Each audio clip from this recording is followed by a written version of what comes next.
Antes de comenzar con el tema de hoy, me pareció pertinente decirles esto. Y eso es importante, porque esto ha sido un mal en las iglesias. El conocimiento, en vez de terminar a veces favoreciendo a la iglesia, termina causando un daño, porque las personas, entonces, si saben algo más que otro, entonces entra la carne y se creen superior a otro hermano, cuando ese no es el motivo. Entonces es importante tener en cuenta que el propósito de obtener conocimiento, de aprender, no es solo tenerlo, como hay muchos hermanos que les gusta conocer para estar después peleando y discutiendo con otros, pero no profundiza y edifica la relación. Es importante tener conocimiento, obtener conocimiento, sino usarlo para obedecer mejor a Dios, obedecer más a Dios y amar a las personas. Si el conocimiento no te lleva a ti a amar más a tus hermanos, a tu familia, a entender la sociedad, entonces usted se ha envanecido. Así de sencillo. Pablo lo dejó muy claro. Puedo comprender todos los misterios, todo el conocimiento, pero si no tengo amor, soy como un metal que hace ruido. Así de sencillo. Entonces, la idea de conocer cómo está estructurada la Biblia, cómo se puede estudiar, dónde hay ciertos errores, qué aplica, qué no aplica, no es para que usted se crea hoy superior a un hermano que cree menos que usted.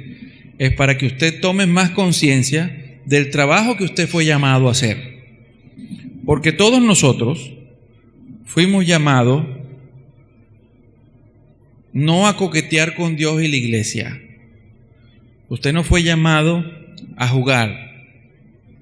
Todos nosotros fuimos llamados a salvar personas, a curar almas, a atender enfermos en Cristo, a salvar personas. Ese es su llamado principal. No se olvide a quién usted representa y quién usted es. Ya basta de perder el tiempo el cristianismo, entre ellos nosotros incluidos, de no tomar en cuenta a las personas y preocuparnos por ellas. Fuimos llamados a eso. La iglesia es gente y a Dios le preocupa a la gente.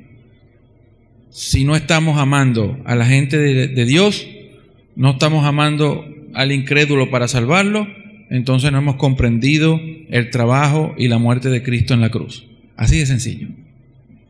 Entonces, el conocimiento es para eso. Dicho esto, comenzamos. Nosotros estamos viendo las claves de interpretación bíblica, y en las claves de interpretación bíblica son 3, y vimos la semana pasada los errores en la transmisión. Vimos los errores en la transmisión. Esta semana vamos a ver los errores en las traducciones.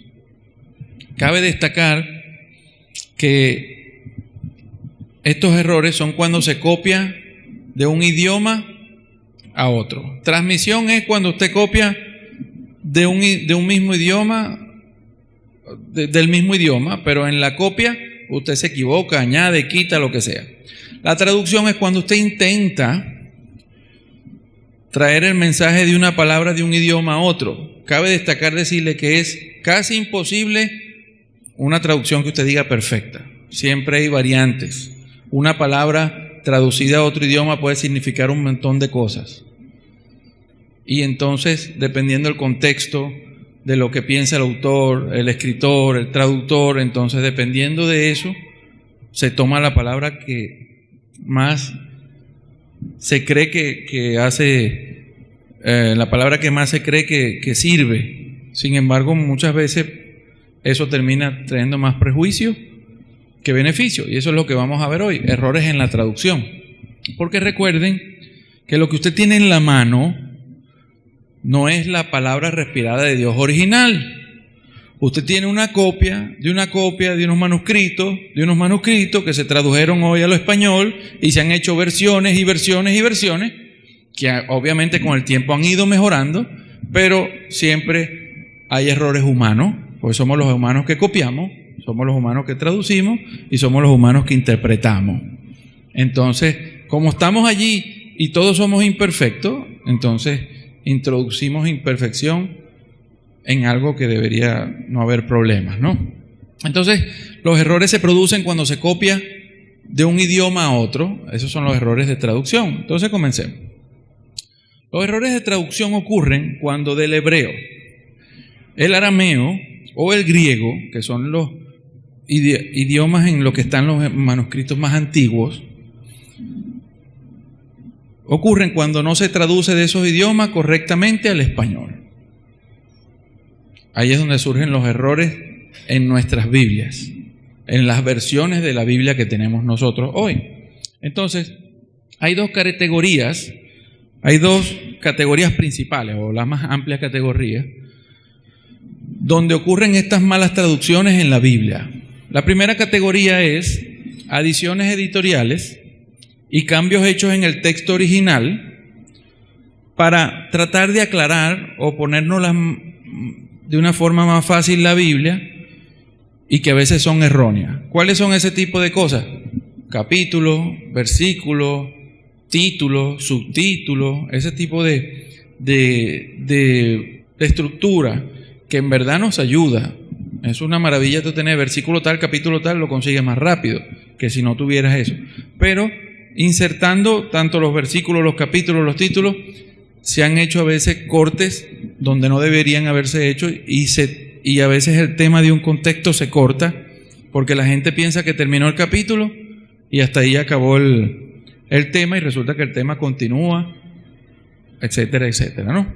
Y la otra categoría donde ocurren los errores es en los errores de traducción de las personas del texto original al español. O sea, cuando se traduce esta palabra, ¿cómo la traigo al español? ¿Cómo la utilizo en este contexto? Y ahí entran una serie de detalles que vamos a estar viendo. Entonces, vamos con la categoría 1, adiciones editoriales. No voy a tocar todas, porque serían muchos, pero voy a poner 3 ejemplos. Pero usted tiene en las adiciones editoriales, adiciones editoriales y cambios hechos al texto original para hacer más clara la Biblia, que a veces son erróneas. En esto, ¿qué me refiero yo con estas adiciones editoriales? Me refiero a título, número de capítulos, versículos, paréntesis, las letras rojas donde habla Jesucristo, incluso todo eso termina a veces causando problemas. ¿Por qué sucede esto? Todos los manuscritos antiguos fueron escritos en lo que se conoce como escritura uncial. La escritura uncial es la en mayúscula y de corrido. Yo tomé por lo menos este ejemplo, ese ejemplo que usted está viendo allí, de Juan 3:16. Así se vería Juan 3:16 escrito en un manuscrito antiguo. Porque de tal manera amó Dios al mundo que dio a su Hijo unigénito para que todo aquel que cree en Él no se pierda, mas tenga vida eterna. Ahí no hay punto, ahí no hay coma, ahí no hay versículo, ahí no hay capítulo, ahí no hay nada. Todo el manuscrito era escrito así. Solo a partir del año 700 se comenzó a escribir en minúsculas, también de corrido, pero era para ahorrar material, porque los papiros y este tipo de materiales eran costosos.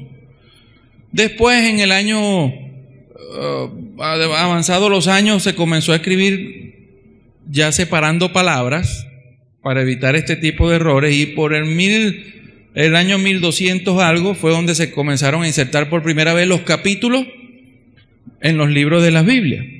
Y en un principio no eran estándar, una Biblia ponía un capítulo donde quería, después fue que se hizo un consenso para que todas tuvieran el mismo corte de capítulo, ¿no?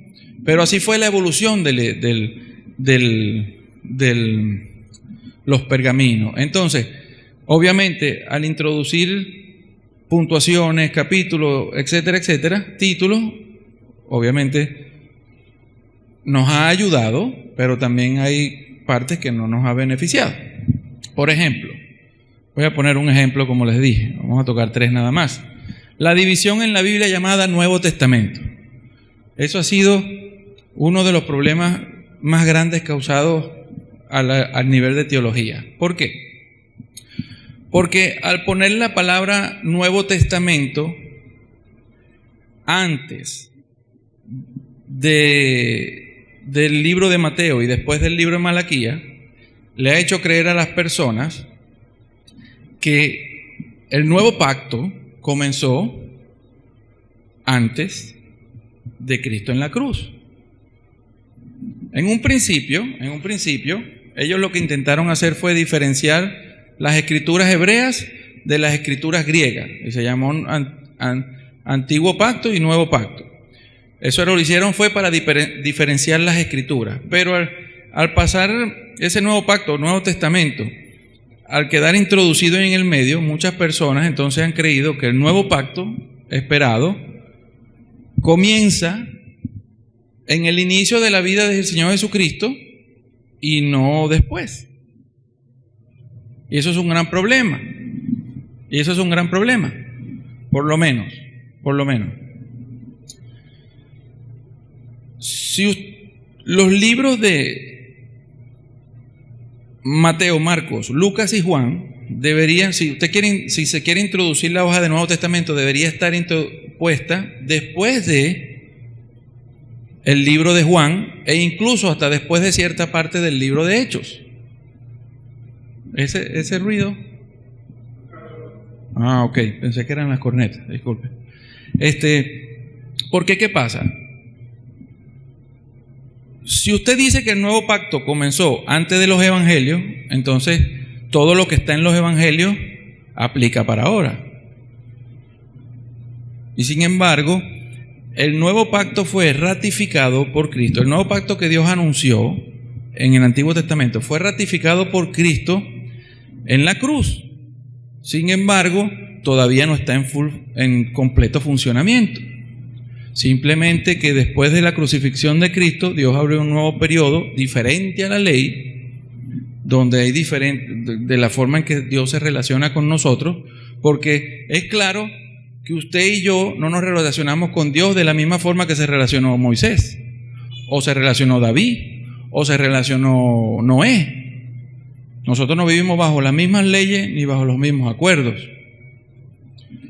Y todo fue que después de Cristo se introdujeron, o después de la resurrección de Cristo, se introdujo cambios, y por eso hoy tenemos la iglesia, etcétera, etcétera. Entonces, ese escrito del Nuevo Testamento antes del libro de Mateo ha causado ese gran problema, porque ponen como que los libros de Mateo, Marcos, Lucas y Juan no son el fin de las promesas de la ley en cuanto al sufrimiento de Cristo, sino que son parte de lo nuevo. Entonces ahí es donde viene la lucha.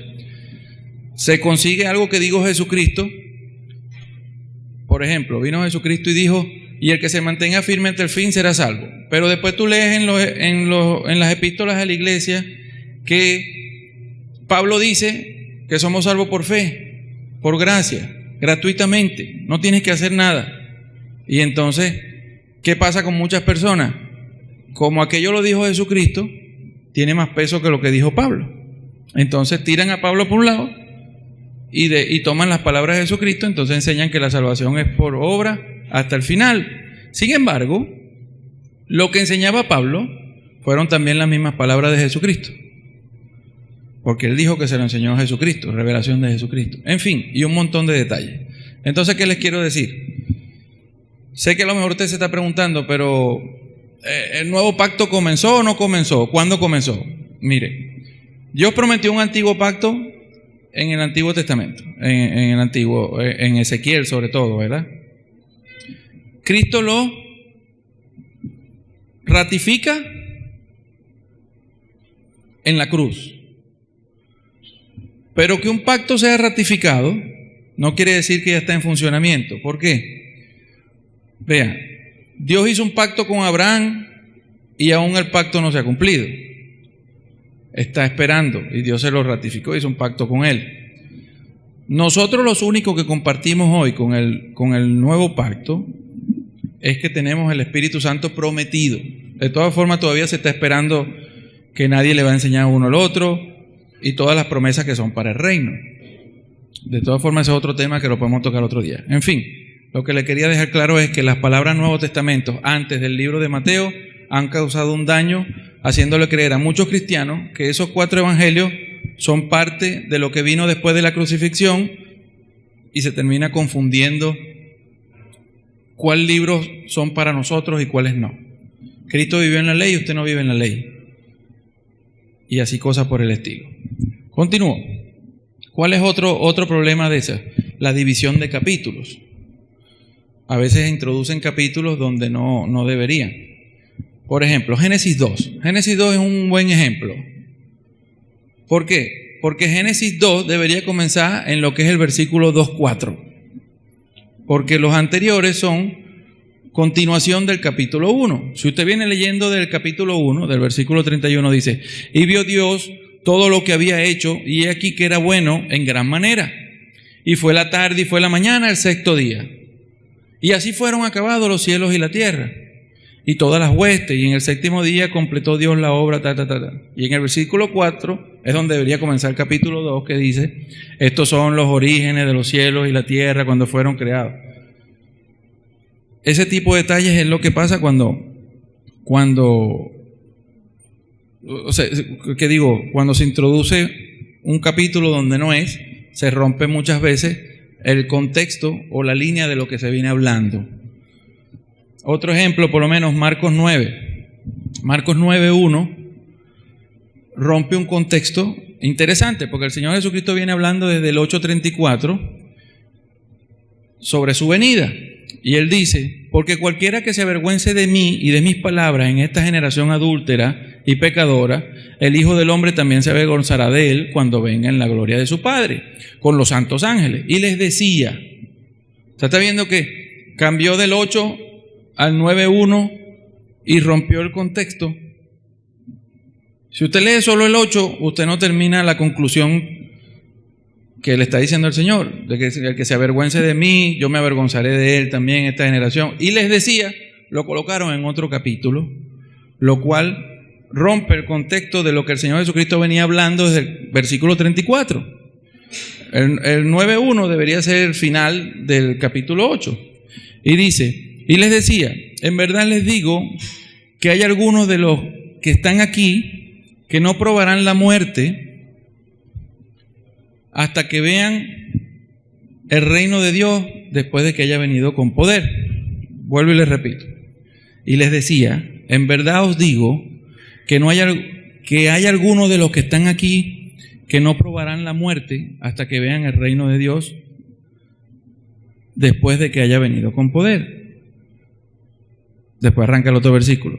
6 días después, allí hubiera quedado mejor el número 9. 6 días después, entonces, división de versículos. Es otra, vimos división del Nuevo Testamento, división de capítulos, ahora división de versículos. Veamos algunos ejemplos. Por lo menos, Efesios 1:4 y 5. La Reina Valera del 1909 traduce así: según nos escogió Él antes de la fundación del mundo para que fuésemos santos y sin manchas delante de Él en amor, habiéndonos predestinado, versículo 5. Pero si usted lee la Reina Valera del 60, el versículo 4 no termina en amor, sino que ellos asumen que en amor debería estar en el versículo 5, porque es que como era escrito todo de corrido y las comas las colocan las personas, entonces usted puede haber dicho: para que fuésemos santos y sin manchas delante de Él en amor. Queda bien, pero también usted podía haber dicho: para que fuésemos santos sin manchas delante de Él en amor nos escogió, también queda. Cambia obviamente, pero también queda. Entonces, es válido. Sin embargo, los que estudian esto dicen que lo más aceptable es el primero, el que dice: fuimos escogidos sin mancha delante de Él en amor. ¿Por qué? Porque Pablo siempre usaba esa frase antes del verbo y no después. O sea, la explicación se la puse aquí. Vea, esto se debe a que uno puede entender que Dios nos escogió para ser santos y sin manchas en amor, o puede entenderse como que uno en amor nos predestinó. Eso es lo que pasa allí. Sin embargo, examinando los pasajes de Efesios 4:15, 16, 5:2, Colosenses 2:2 y 1 Tesalonicenses 5:13, podemos ver que el apóstol Pablo solía situar la frase en amor después del verbo y no antes. Por tanto, en Efesios 1 debería estar colocado al final del versículo 4 y no al principio del versículo 5, como tenía originalmente la versión Reina Valera 1909. Esa es la razón que da, pero se pone difícil por eso. Se pone difícil por eso, ¿me entiendes? Puntuación. Ajá. Este que viene es bueno. Puntuación. Como les dije, todo es escrito en mayúscula, ¿no? Vean esto. Lucas 23:43. Reina Valera del 60 traduce de la siguiente manera. Entonces Jesús le dijo: de cierto te digo que hoy estarás conmigo en el paraíso. Y aquí se pone interesante el asunto, porque nada está escrito con puntos y comas, como vimos, como les mostré antes. La Reina Valera, o mejor dicho, como los traductores traducen con su teología y la doctrina heredada de la Iglesia Ortodoxa es que los muertos mueren y van al cielo, es inmediato. Esa es la concepción, tú mueres y vas al cielo.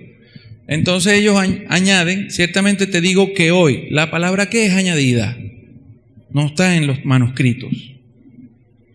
Usted lo puede chequear en un interlineal, fácilmente. La palabra que no está en los manuscritos, se los muestro. Eso es un interlineal. Un interlineal es aquella ayuda de estudio, donde aparece la palabra con el número Strong, la palabra en griego y cómo se traduce. Y dice así: y dijo a él, al malhechor, y dijo a él: amén, a ti estoy diciendo hoy, con de mí, o sea, conmigo, estarás en el paraíso. La palabra que no está. Así que estarás te digo, ciertamente te digo que hoy, la palabra que no está, para empezar por allí. Entonces, ya que no está la palabra que, las Biblias más actualizadas ya no colocan la palabra que, sino que traducen así, como la Biblia de las Américas. Entonces él le dijo: en verdad te digo, hoy estarás conmigo en el paraíso. Vuelvo y le repito, los 2 puntos son añadiduras de los traductores. Si usted pone los 2 puntos antes del hoy, suena: ciertamente te digo, hoy estarás conmigo en el paraíso. Pero si pones los 2 puntos o la coma después del hoy, porque es a prerrogativa de los traductores, no había punto y coma en los manuscritos. Te dice: ciertamente te digo, hoy estarás conmigo en el paraíso. ¿Cómo hacemos? ¿Cómo se hace en ese caso? Sí, es que todo va de... Lo que les quiero decir es que si usted agarra una Biblia en español, aquí es donde vienen los problemas de traducción. Los problemas de traducción. Ajá. Los puntos y las comas, ni los versículos, nada de eso está en la Biblia. Son puestas por los traductores. Entonces, una coma mal puesta te cambia el sentido. Y este es un buen caso. Vimos ya que la palabra que fue añadida, porque si de verdad dijera: ciertamente te digo que hoy, ahí no hay para dónde agarrar. Si la palabra que estuviera allí, no hay para dónde agarrar. Pero la palabra que está añadida. Y después, como la palabra que no está, algunas Biblias traducen: ciertamente te digo hoy, pero unos ponen la coma antes del hoy. ¿Pero qué te hace poner la coma antes del hoy? Tu pensamiento teológico. ¿Cómo tú crees que esto es lo que enseña la Biblia y por tanto yo pongo la coma? Pero ve, hay una gran diferencia. Si yo pongo la coma antes del hoy, ciertamente te digo, hoy estarás conmigo en el paraíso. Si la pongo después, ciertamente te digo, hoy estarás conmigo en el paraíso futuro. ¿Cómo se resuelve esto? Bueno, dejando que la Biblia sea la que hable y no la tradición de las personas. ¿Cómo dejamos que la Biblia hable? Vean esto. Y decía Jesús, y Jesús le dijo al malhechor, vean lo que le dijo. ¿Qué digo? Y el malhechor le dijo a Jesús: acuérdate de mí cuando vengas en tu reino.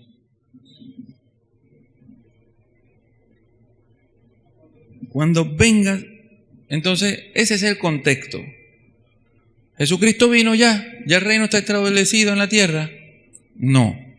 Entonces Jesucristo, a lo que le dijo al malhechor, su respuesta fue la siguiente. Uso la traducción de la Revised English Version porque en español no hay ninguna que ponga la coma después.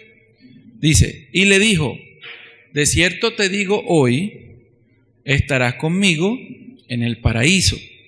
Porque el paraíso es la palabra Edén, y el Edén es lo que Dios va a recuperar, que se conoce como el reino. Es decir, el reino restaurado. Lo que perdió Adán, Cristo lo va a restaurar. Y eso, queridos hermanos, no se ha dado. Si usted lee la Biblia, por eso le puse esas 4 objeciones allí. Primero, la palabra hoy es una palabra de tiempo. Todos nosotros la usamos. Por lo menos voy a poner un ejemplo de una palabra de tiempo. Ahora quiero que entiendan esto. Ese ahora es una palabra de tiempo para hacer énfasis. Si yo quito el ahora, la frase no cambia. Quiero que entiendan esto. No deje de significar lo mismo. Simplemente estoy usando una palabra de tiempo para dar énfasis a la declaración que voy a hacer. Los hebreos las usaban. Ellos tenían, como nosotros tenemos palabras de tiempo, ellos las usaban. Si usted lee Deuteronomio 4:39 o José 23:14, usted se va a dar cuenta que ellos hacían énfasis con, ciertamente ¿cómo es que dice? Hay un versículo que dice, te pongo a escoger hoy entre la vida y la muerte, escoge pues la vida. Esa era la forma en que ellos hablaban, haciendo énfasis con una palabra de tiempo. Lo pueden chequear, sobre todo en versiones antiguas, Josué 23:14, Deuteronomio 4:29. El paraíso, que es el futuro conocido reino mesiánico, no ha llegado. La Biblia declara que eso va a suceder y está descrito en Apocalipsis 21 y 22. Y eso va a suceder después que Cristo pelee la batalla del Armagedón. Y eso no ha sucedido. Cristo no se ha establecido ni se ha sentado en su trono y ha puesto las ovejas y las cabras de un lado a otro y mandó a unos a un juicio y a otros le dijo, ven y heredad del reino que su padre le preparó antes de la fundación del mundo. Eso no ha sucedido. Tercero, Jesús murió ese día y tuvo 3 días muerto. Jesús ese día no subió. Jesús no subió ese día. Incluso él mismo dijo, no me toquen que aún no he subido al Padre, muchos días después de resucitar. Y la Biblia dice que él fue vivificado en el Espíritu después de los 3 días, porque él tenía que estar 3 días muerto en el corazón de la tierra. Entonces la Biblia no se puede contradecir. Y el cuarto punto, que no lo voy a tocar hoy, es los muertos serán vivificados en el futuro, es decir, en las resurrecciones. Si los muertos no mueren y van para el cielo o el infierno, ¿para qué las 3 grandes resurrecciones? La Biblia habla de resurrecciones, habla de que los cristianos serán levantados cuando Cristo venga. Habla de la resurrección de los justos después de la batalla del Armagedón, donde resucitarán personas como Moisés, Noé, David. Y habla de la gran resurrección, la resurrección de los injustos que sucederá después del reino milenario, con el juicio del trono blanco. Si los muertos,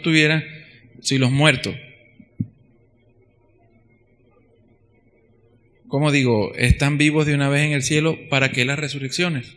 La Biblia declara que los muertos serán vivificados. Por tanto, a la luz de lo que declara la Escritura, si quieres poner una coma, deberías ponerla después del hoy y no antes. Que dijera, ciertamente te digo hoy, estarás conmigo en el paraíso, porque ni el reino ha llegado, el paraíso no ha sido establecido, Cristo no ha venido a pelear todavía la batalla del Armagedón, ni nada de eso. Por tanto, y no hay nadie más en el cielo, solo el Señor. El malhechor no está en el cielo. Así de sencillo. Eso es una gran confusión en el cristianismo. Por lo menos usted ve, muchas personas dicen que Enoc no vio muerte y fue sacado. ¿Cierto? ¿Cierto? No sé si lo han escuchado. Sin embargo, Hebreos te dice, hablando de Enoc y todos ellos murieron sin ver la promesa. ¿Cómo hacemos? ¿Le hacemos caso a Hebreo a Pablo o le hacemos caso a la tradición? Usted lee Hebreo, dice, todos ellos murieron y no vieron cumplida la promesa para que no se nos adelantaran a nosotros. pero te enseñan que no murió y Dios se lo llevó, porque dicen que no vio muerte. Cuando la referencia de Enoc no vio muerte es que no lo mataron, Dios lo trasladó. Igual hizo con Elías, igual hizo con Felipe, e incluso hay un caso en la Biblia donde Cristo es trasladado en la barca. Eso sí está en la Escritura. Voy a dejar aquí los errores y vamos a entrar con el segundo punto. Los errores de la traducción de la palabra del texto original. Y vean, cuando usted esté estudiando eso y se dé cuenta de lo que se va a dar cuenta, concluye y diga, Dios mío, ¿y porque a mí me habían enseñado que era esto? Usted lo va a entender. El problema es que, ¿cómo tú luchas contra la tradición? Es difícil. Bueno, ahora vamos a ver errores en la traducción. No errores por puntuación, sino errores en la traducción. Errores que cometen con buena o mala intención, dependiendo del caso, los traductores. Errores de traducción según las palabras del texto. Vuelvo y les repito, traducir no es fácil. No podemos caer aquí, no, que los eruditos. Mire, traducir no es fácil. Es difícil. Les voy a poner un ejemplo para que ustedes vean. Un solo versículo. 1 Corintios 7:1. Vean cómo traduce cada Biblia. Reina Valera del 60. Bueno le sería al hombre no tocar mujer. Eso es una traducción literal. Palabra por palabra. Bueno le sería al hombre no tocar mujer. Imagínense. Si lo entiendes así, no vas a cuidar. No puede. Entonces, obviamente que ese no tocar mujer tiene que tener otro significado. Entonces viene en la Biblia, por lo menos la nueva versión internacional, y te traduce, bueno le sería al hombre, o es mejor que el hombre no tenga relaciones sexuales. El tocar mujeres en función del sexo. Bueno le sería al hombre no tener relaciones sexuales. Entonces los casados se preocupan. Dice, ¿y entonces? ¿Qué pasó? No, lo que pasa es... Entonces viene la Dios habla hoy. Pues la Dios habla hoy dice, bueno, no tocar mujer no se entiende bien. No tener relaciones sexuales no se entiende bien tampoco. Porque, ¿cómo hace? Jesús no puede tocar más a Hanán. Estamos acabados. Entonces, Dios habla hoy, te traduce, bueno, sería que el hombre no se casara. ¿Y por qué me enteré de esto yo después de 10 años casado? No está María por ahí. No está María por ahí, ¿verdad? Entonces tú dices, vean, son 3 traducciones diferentes de una misma palabra y las 3 están correctas. Hay veces que están incorrectas, pero en este caso las 3 están correctas, porque Pablo lo que estaba diciendo allí era lo siguiente. Pablo lo que decía era que lo mejor para la persona era que se dedicara a Dios y no se casara. O sea, era mejor dedicarle tu vida a Dios, porque cuando tú te casas, entonces tienes una responsabilidad, tienes una familia, tienes mujer o tienes marido, tienes una familia que atender, tienes hijos, y eso absorbe tu tiempo que Pablo decía que era mejor dedicárselo a Dios. Y eso es lo que él estaba diciendo en el capítulo 7. Ese es el corazón de esos versículos, por eso es que él dice después, pero a causa de las fornicaciones, o sea, a causa de que no tienen abstinencia, a causa que no se pueden aguantar y andan por aquí vueltos locos, mejor cásense. Y cada uno tenga a su mujer y cada uno tenga a su marido y quítese ese candelero de adentro con su esposa o su esposo y dedíquese a Dios. Eso fue lo que dijo Pablo allí. Pero lo que le quiero mostrar es para que usted vea que una sola palabra, cómo se puede traducir de 3 formas, y las 3 formas están correctas. Y las 3 formas están correctas. Lo que les quiero dar a entender es que a veces es difícil traer el significado de algo de un idioma a otro. Entonces, no estoy aquí criticando a los traductores. Para eso están los estudios y los comentarios bíblicos, para llegar a la profundidad. Entonces, por eso es que el estudiante cristiano, el estudiante de la Biblia, no el lector, el estudiante de la Biblia, tiene que leer comentarios, tiene que leer diccionarios bíblicos y tiene que pararse en un versículo. Bueno, ¿y por qué esta la traduce aquí, esto así? A ver qué es lo que está pasando para enriquecerse.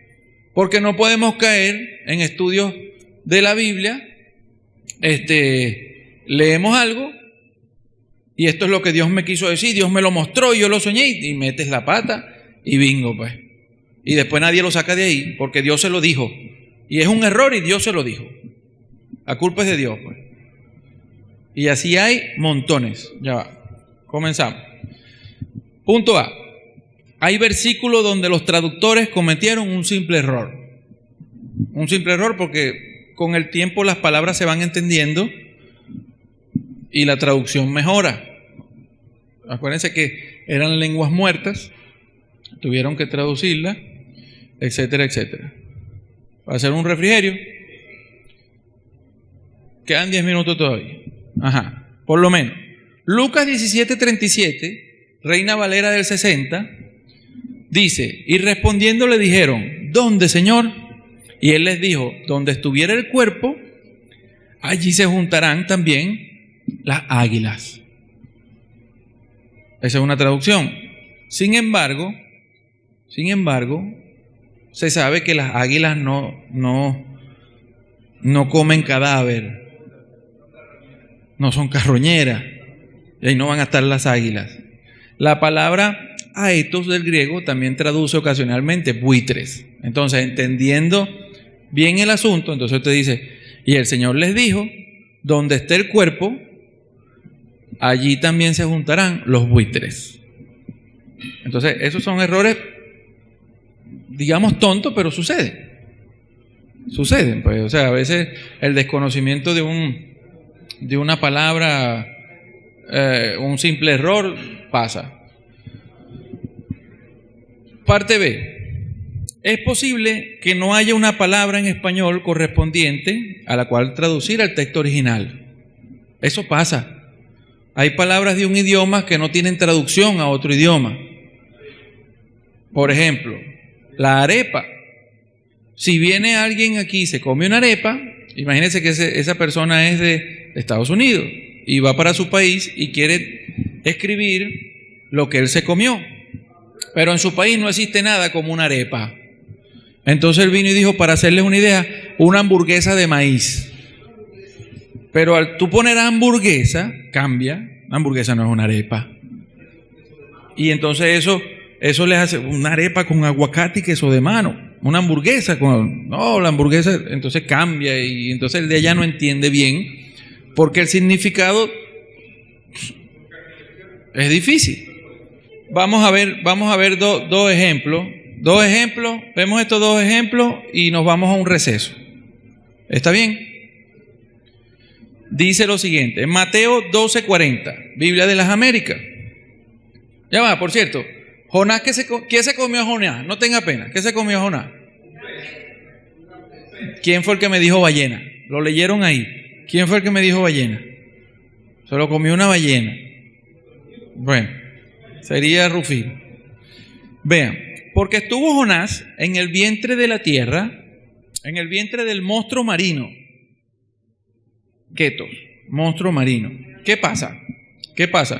Para los antiguos griegos, ellos no tenían no utilizaban la misma metodología de nosotros para diferenciar los animales del mar. Nosotros tenemos mamíferos, ballenas, ellos no, si es chiquito es un pez chiquito y si es grande es un pez grande o un monstruo marino, algo inmenso, pero pez. Por eso es que otras Biblias entonces te traducen, como la Nueva Versión Internacional, te traducen, porque así como 3 días y 3 noches estuvo Jonás en el vientre de un gran pez, una ballena, no sabía, usted no sabe qué fue, no sabemos qué fue, pero para ellos era un pez grande. También 3 días y 3 noches estará el Hijo del Hombre en las entrañas de la tierra. Entonces usted me explica eso. O sea, lo que les quiero decir es que para traducirlas, traduzco monstruo marino, traduzco gran pez, no puedo poner ballena, que son los más grandes de hoy, porque ellos no usaban ese término. Lo que les quiero decir es que las palabras a veces son difíciles conseguirle un paralelo en otro idioma. Son difíciles conseguirle un paralelo en otro idioma, porque los idiomas tenemos modismos muy personales, incluso en el mismo idioma. Un argentino no habla igual que nosotros. Lo entendemos porque hoy tenemos mucha comunicación, pero usted le mandaba hace 400 años una carta a un argentino y usted no la entendía aquí. porque ellos tienen su forma de hablar y nosotros tenemos la nuestra. Incluso un maracucho nos manda una corta en maracucho rajado y no la agarramos. Si eso sucede en el mismo idioma, imagínense usted de un idioma a otro. Es lo que le quiero decir. Entonces se usan cosas así. Bueno, vamos con otro ejemplo. Y terminamos aquí y vamos a un receso. Mateo 10:28.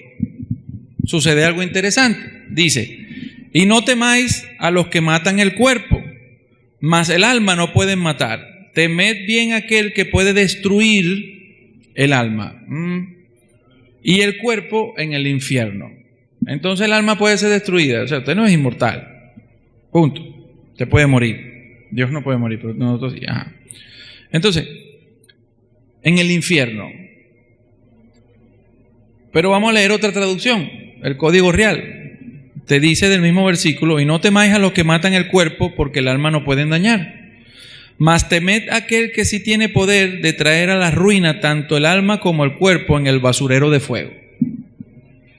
Entonces usted se queda pensando y dice: ¿qué está pasando allí? Detrás de la palabra infierno está la palabra Gehenna. Cuando los traductores de la Vulgata latina quisieron traducir la palabra Gehenna, no hay un paralelo para el idioma griego o latín. Ellos utilizaron para un basurero de fuego lo más cercano que tenían, el infierno. Un lugar de fuego.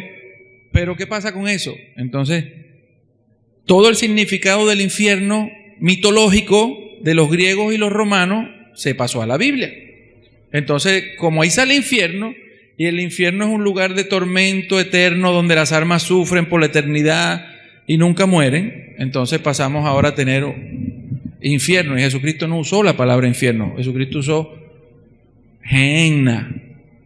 ¿Qué es el Gehenna? El Gehenna es la abreviación griega de la palabra del valle de los hijos de Himón, el valle de Ben Hinnom, que está por el sureste de las murallas de Jerusalén, y era el basurero de Israel.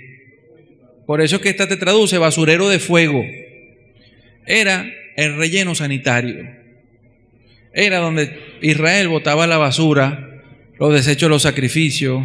Incluso los criminales, personas de esas, también a veces eran tirados allí. Y a los alrededores se usaba azufre, y era el fuego que nunca se apaga, porque siempre hay basura y siempre había candela. Y había gusano comiendo basura. Entonces tú vas a ser lanzado en el basurero donde el fuego nunca se apaga. ¿Qué les estaba diciendo Jesucristo? Por cierto, ¿usted sabe por qué esa zona del Gehenna era una zona mala para los israelitas? Porque los israelitas cometieron allí atrocidad. Ellos sacrificaron, no sé si está en Reyes o en Crónicas, ellos sacrificaron ahí niños al dios Moloch. Y entonces esa zona, el valle de Ben Hinnom, quedó como una zona para ellos no santa, y la tomaron de basurero, y era el basurero de la ciudad de Israel, el Gehenna. Entonces Jesucristo lo que le quiso decir, que no le teman a los que matan el cuerpo, temen más bien al que te puede tirar para el basurero, donde el fuego nunca se apaga ni el gusano nunca muere. O sea, donde te van a tirar la basura, que es decir, te van a tirar al lago de fuego para que seas destruido. Por eso es que hay corrientes cristianas que hablan de destruccionismo y los infiernistas. Y usted tiene que entender entonces por qué unos creen una cosa y por qué otros creen otra. Los que hablan del infierno dicen porque ahí sale infierno, pero la palabra infierno no es la traducción del griego Gehenna. No es paralela. El Gehenna no es un infierno donde las almas nunca mueren y están eternamente sufriendo. Por eso es que estas te traducen basurero de fuego, que era el basurero, hacía referencia al basurero que estaba al lado de Israel, que hace de fuego. ¿Por qué? Por eso es que Apocalipsis dice que serán lanzados al lago de fuego con azufre. Serán lanzados al lago de fuego, la de referencia al lago del fuego con azufre, eso, serás destruido por fuego, serás quemado. Eso es lo que significa Gehenna. Y el estudio del infierno es un tema interesante. ¿Les estoy echando abajo la tradición? Lo siento.